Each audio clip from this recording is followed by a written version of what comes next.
Rex Pierce is fighting a hidden killer, high cholesterol. Despite looking fighting fit, Rex's cholesterol level is hazardously high, putting his life in jeopardy. How's dinner? All good? Nice. What are you having? Quick carrots uncooked?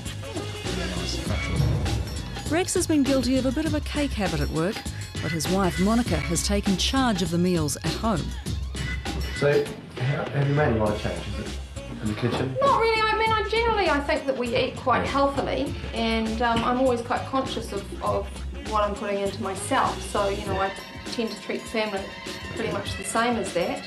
I mean, we, like anybody, we have, you know, the odd takeaway sort of meal.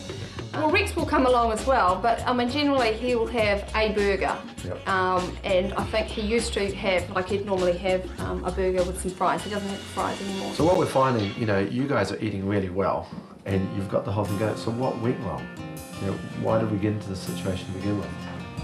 I don't know. I mean, I guess Rex's father was a baker, so. I know, I see that. Yeah. So he obviously enjoyed it, you know, a cake or two throughout his childhood. I guess when I met him, we were doing a lot of exercise, but he was obviously eating a lot of kind of junky sort of food. But So Rex, when he goes to work, how's he going to eat well at work? Is he taking a packed lunch? no, he doesn't. He gets his own lunch during the day. But he goes to a sandwich shop, and I know that he used to eat pies at lunchtime. So I think he's now more aware of everything that he's doing. So after a month of work on diet, the Health Hazard team have arranged for Rex to see cardiologist Malcolm Leggett.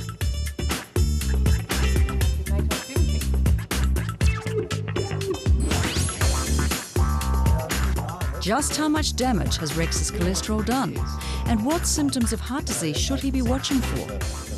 The sort of symptoms that people should look out for and that we question for are first of all, any discomfort in the chest or tightness. It doesn't actually have to be a pain. It might be a tightness, an uneasiness, a slight feeling of pressure, usually in the chest, but it doesn't always have to be in the chest. Sometimes it might be in the arm, usually the left arm, sometimes in the jaw, sometimes just in the teeth or even in the earlobes. But one of the key alarm bells is that it tends to come on with exercise and go away with rest. Another symptom may be breathlessness. Some people don't get any tightness or discomfort, but they may just find that they're starting to get more short of breath when they're doing things that previously they should have been able to do without any problem. So listen here. Okay. All right. Yep. Good. All sounds good. Oh, I think wonderful. everything's ticking away nicely there. I don't find any problem with your heart intrinsically. Great. That's So positive news. blood pressure's perfect, 112/70, so that's very good. Great. All right. So at the moment, I think you're doing all the right things. Obviously, the cholesterol needs to be kept an eye on, and as I say, if that LDL cholesterol, the bad cholesterol, did go up above 4.5, despite all the good changes in your diet and exercise, things like that, then one would need to certainly reconsider starting the Lipex again. Right. But overall, I think you're doing well, doing all the right things at the moment. Good news. Might be Okay. a pie after all tomorrow, do you think? I know. Maybe not. Every adult over the age of 20 should know what their cholesterol is, what their blood pressure is, and be thinking about their lifestyle, their diet, the amount of exercise they do, what their family history is, whether they're at any particular risk of developing heart problems or vascular problems at a young age, and they should be obviously trying to lead a healthy life. Across town, Rex's blood sample is going through some testing of its own at Auckland's Diagnostic Medlab. It's a sophisticated, automated operation, one of the labs around the country that sound the early warning signals on our health. We really do rely on the test results to give us a great deal more insight into exactly what's going on with the patient. These machines are scanning Rex's blood sample for cholesterol levels, but labs like this are vital in analysing a range of conditions. The two instruments that you see there are called modulars, and they will analyse most of the routine chemistries, we call them, in biochemistry. So they will be things like cholesterols, liver function tests, renal tests, proteins, By the next weekend, Rex has news for Ed and Marnie. Oh, hi, guys. How are you? Marnie. How are you? Good. Come on. Hey, Ed. Buongiorno. Good to see you. Come on. Thank you. Hello. The blood test results are in and Rex is looking good, even with the temptation of all the food from his daughter's birthday party. Entertainment today. No, I've been good. I had a reasonably good report the other day that at the cardiologist, and he had the blood results from the blood test, and I came in at a 6 for the cholesterol, so I was quite relieved that it was a lot better than I expected. Yeah. And what do you put that down to? Ed, I think it's probably just dietary.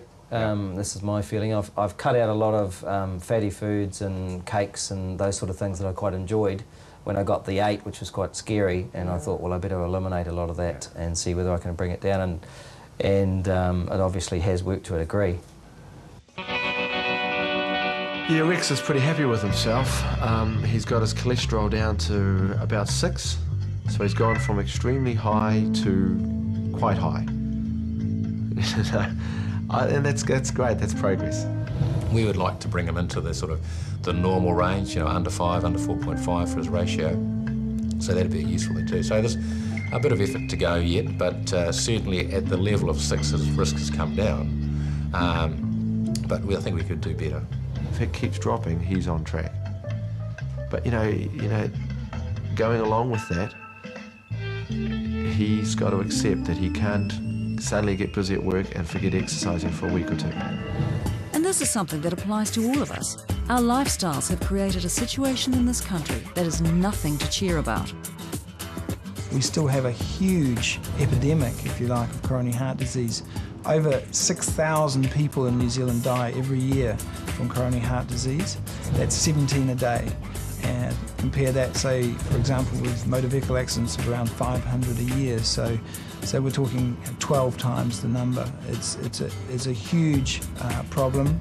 One of the other concerns, of course, is cigarette smoking. Now, nearly a quarter of all New Zealanders smoke. That's 1 in 4. I think the recent legislation has been good, and maybe that will discourage some people from smoking. But one of the concerning statistics is that in the younger age group, 25 to 34, particularly in women, cigarette smoking is still increasing, and that is a very, very bad trend. Rex isn't a smoker, but he is in the high-risk group. And because of that, Ed's keeping up the pressure on Rex to exercise, even at the lowest point of winter. It's a bit cold, huh? Yeah, well, speaking of getting cold, what's your exercise like? It's winter, it's getting tough. It's been okay, reasonable. Reasonable, shocking, or reasonable every day? Probably the shocking, mate. The shocking, okay. Yeah. But, okay, so we suggested then, you know, what are your options? What are you doing? Are you doing anything different, or? I have actually started playing a bit of business house tennis, which has been good. Okay, how many nights a week is that? It's once a week on a Thursday night, and I haven't been playing every Thursday night, but quite a few of them, and I'm enjoying it. It's good. Okay, so that's 6 more nights we've got to sort out. What else is going down? A little bit of walking. Yep. And the odd sort of walk with the children, but on the weekend. And I've had the odd run, but it's pretty sporadic. So once a week I might go for a bit of a gallop. Okay, so we do need in your case though to get you up to, you know, 5 times, 6 times, you know, 30 minutes every day.